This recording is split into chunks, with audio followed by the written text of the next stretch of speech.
Hello class. आज का जो हमारा टॉपिक है वह है सेकेंडरी मेमोरी, द्वितीयक मेमोरी या फिर external memory.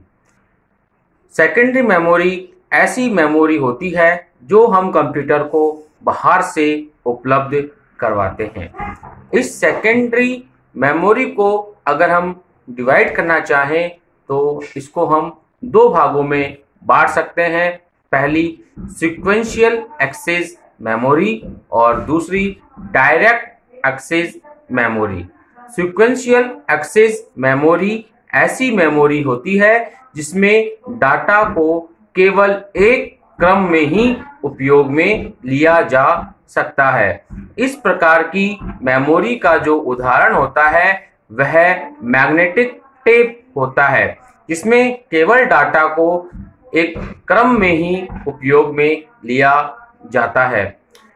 Magnetic tape Mylar plastic की बनी होती है जिस पर आयरन ऑक्साइड का लेप किया हुआ होता है। Direct access memory. Direct access memory इस प्रकार की सेकेंडरी मेमोरी होती है जिनको में डाटा किसी भी क्रम में उपयोग में लिया जा सकता है। डायरेक्ट एक्सेस मेमोरी के जो उदाहरण हैं वह है मैग्नेटिक डिस्क, ऑप्टिकल डिस्क और flash memory. Magnetic disk. Magnetic disk चुंबकीय संग्रहण पद्धति पर आधारित डेटा को स्टोरेज करने वाली मेमोरी है।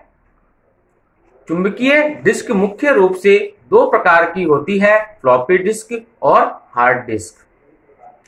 फ्लॉपी डिस्क चुंबकीय संग्रहण पद्धति पर डेटा को स्टोर करने का कार्य करती है। फ्लॉपी डिस्क में ट्रैक और सेक्टर के जरिए डेटा को स्टोर किया जाता है। ये फ्लॉपी डिस्क मुख्य रूप से तीन प्रकार की होती है, micro floppy disk, mini floppy disk और large floppy disc.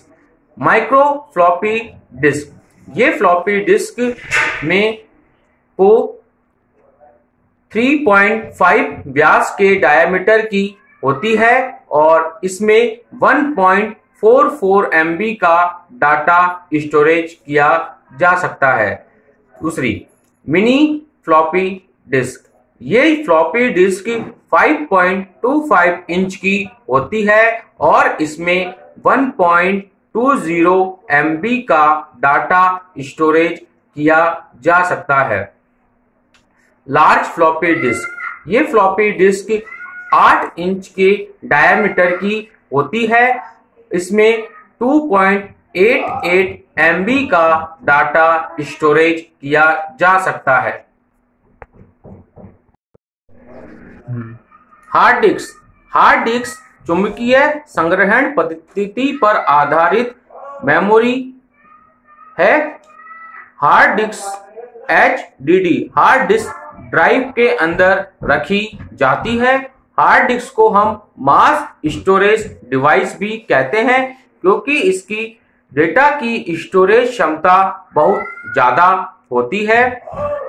Hard disk को हम ऑनलाइन स्टोरेज डिवाइस भी कहते हैं। इसको ऑनलाइन स्टोरेज डिवाइस इसलिए कहा जाता है क्योंकि यह सीधे ही सिस्टम यूनिट से कनेक्टेड होती है, इसलिए इसको ऑनलाइन स्टोरेज डिवाइस भी कहा जाता है।